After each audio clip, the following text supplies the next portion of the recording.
रवि सरनसरी वो सो महाराष्ट्र इसके साथ में। और आज हम धारावी के माटुंगा लेबर कैंप के अंदर मौजूद है और जिस तरीके से एक बोलते थे छत्रपति शाहू महाराज की जयंती के निमित्त में आज यहाँ पर जो है चर्मकार समाज की तरफ से उपवर्गीकरण के विरोध में यहाँ पर जो आज एक कार्यक्रम लिया गया, जिसके समाज के बहुत सारे लोग यहाँ पर उपस्थित हुए हैं।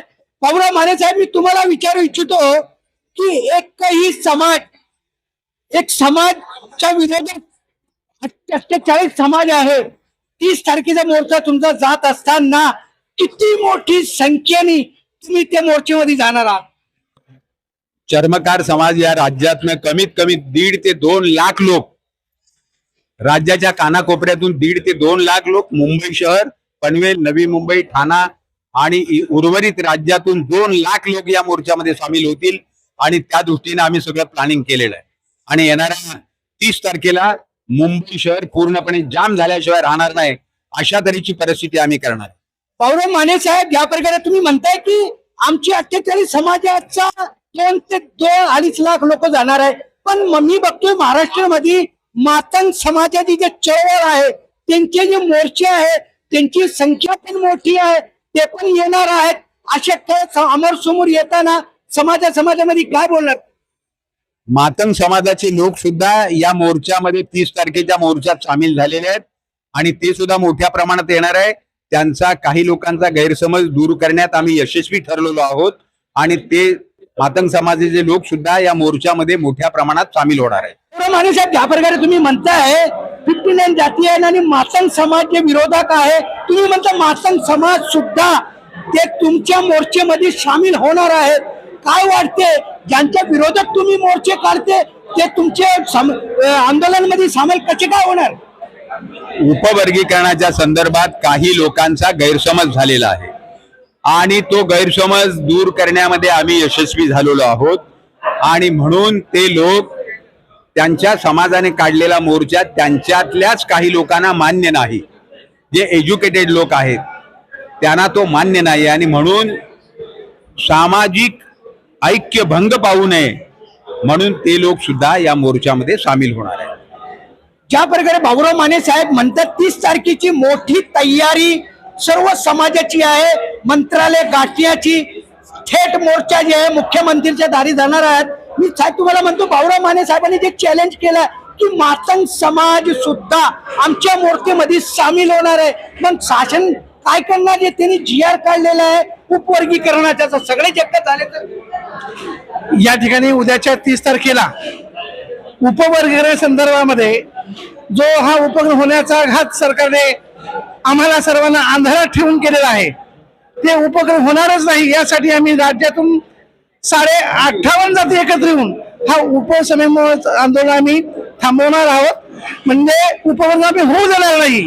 आता तुमचा जो प्रश्न आहे की मातंग समाजामध्ये काही म्हणजे याच्या विरोध समर्थन करतात, ते समर्थन करणारे मंडळी एक तर झोपायचं, ते पूर्ण झोपायचं सोंग घेतात किंवा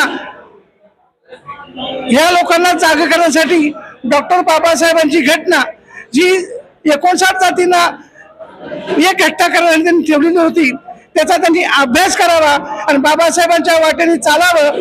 वास्तविक पाहता त्यांचं जर प्रगती झाली नसेल तर आम्ही शासनाला तुमच्या माध्यमातून सांगू इच्छितो, त्यांना 500 कोटीचा एक मोठा निधी त्यांच्या समाजाला द्या। आमचं काही आम्हाला वाटणार नाही, उलट त्या समाजाची प्रगती व्हावी, त्यांचे मुलं बाळे मोठे व्हावेत ही आमची धारणा आहे। परंतु आमचा जो महाराष्ट्रामध्ये 13% 49 जाती आम्ही एकत्र आहोत, ते आम्ही आमच्या सर्वांनी हिताचं आहे।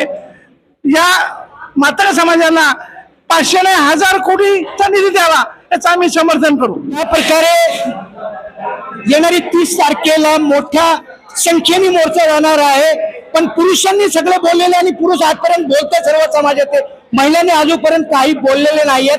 30 तारखेला मोर्चामध्ये महिलांची संख्या किती वट असणार आहे? अर्थात 50% असणारच आहेत महिला, कारण प्रत्येक घरातून पुरुषांबरोबर या महिला निघणार आहेत, त्यांची मुलं बाळ निघणार आहेत आणि सगळ्या समाजामध्ये आज हे बाबासाहेब आंबेडकरांचे विचार जे आहेत ते सगळ्या चर्मकार समाजापर्यंत पोहोचलेले आहेत आणि नक्कीच 50% स्त्रिया या मोर्चामध्ये असणार आहेत.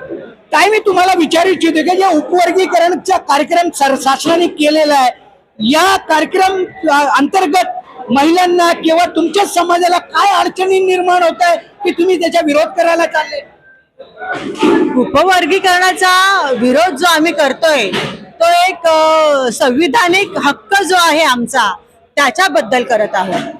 आमच्या घराघरावरती त्याचा परिणाम होणार आहे, कारण आमच्या प्रत्येक पिढीवर त्याचा परिणाम होणार आहे. बाबासाहेबांनी गावकुसाबाहेर जे अस्पृश्य होते त्या अस्पृश्यांना, जे हजारो वर्ष जे दुर्बल घटक होते त्यांना सबल करण्याकरता हा जो कृती कार्यक्रम होता, आरक्षण देणं, त्यांना सक्षम बनवणं, हा जो कृती कार्यक्रम होता तो कृती कार्यक्रम हाणून पाडायचं काम सरकार करतंय उपवर्गीकरणाच्या माध्यमातून, आणि म्हणून आमचा या उपवर्गीकरणाला विरोध आहे. प्रकारे ताईनी बोललेले आहेत. ताई एक वयोवृद्ध मला दिसत आहे, पण एक युवा महिला मध्ये आहे. ताईनी जे बोलले आपल्या एक हिशोबाने बोललेलं आहे, पण तुम्ही एक युवा असून सुद्धा आजकाल युवांचा एक मोठा क्रेज या भारतामध्ये चाललेला आहे, चाहे कॉक्रोच पार्टी असो किंवा राहुल गांधीचे युवा असो. पण या मोर्चेमध्ये युवकांची किंवा युवतींची संख्या किती असणार आहे? सर, आजच्या युतीला खूप गरज आहे या गोष्टीची, कारण मुळात जे ताईंनी माझ्या सांगितलं की जे उपवर्गीकरण होत आहे त्याचा नुकसान किंवा त्याचे गैरफायदे काय होणार आहेत, हे का आपण लागू होऊ नाही द्यायला पाहिजे, हे अजून लोकांपर्यंत कळलेलं नाहीये.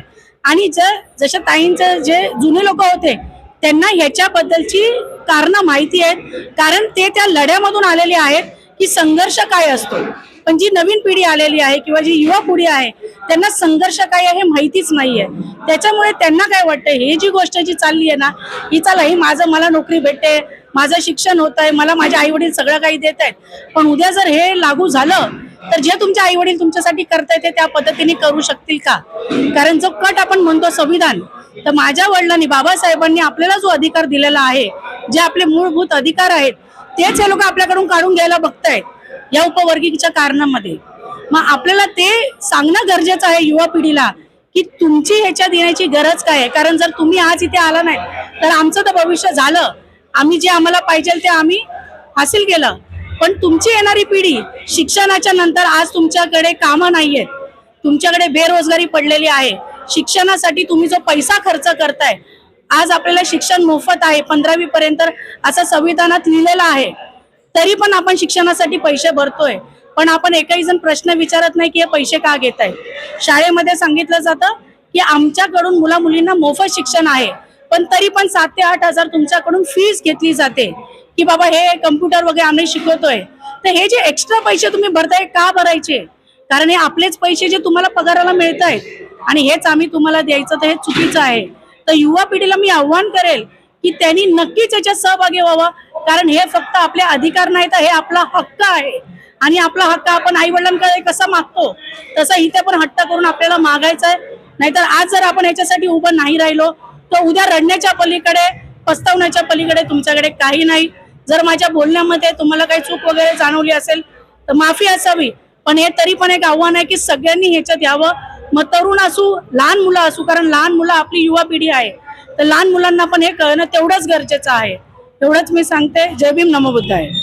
ज्या प्रकारे परमपूज्य डॉक्टर बाबासाहेब आंबेडकरांनी भारत देशाला संविधान दिला, रिझर्वेशन दिला, की जे पिछडे लोक आहेत, जे कमजोर लोक आहेत त्यांच्यासाठी रिझर्वेशन दिला, पण कुठे ना कुठे ते रिझर्वेशनच्या माध्यमातून प्रोग्रेस करणाऱ्या समाजाला कुठे ना कुठे तरी पाठीमागे टाकण्याचं काम आज शासनाच्या दिसतोय. पण येणाऱ्या काळामध्ये परमपूज्य डॉक्टर बाबासाहेब आंबेडकरचे संविधान ला जपणारे जे लोक आहे ते लोक 30 तारखेला मंत्रालय धमकणार आहे. शासन याला कसे उत्तर देईन ते मी सांगू शकत नाही, पण उपवर्गीकरण कुठे कुठे ते जे समाजामध्ये गोंधळ निर्माण करण्याचा प्रयत्न शासनाचा आहे त्याला मुतोड उत्तर देण्याकरता महिलांनी, युवा पुरुषांना एक आव्हान केलेलं आहे की तुम्ही सर्वांनी 30 तारखेला या, आपल्या हक्क अधिकारची मागणी करण्यासाठी. लोक कसे जातील त्यावर आम्ही चर्चा करत राहू. ताई, आपण उपवर्गीकरणच्या विषयावर आपल्याशी चर्चा केली, ओशो मराठीची चर्चा केली, म्हणून आपला थँक्स आणि धन्यवाद.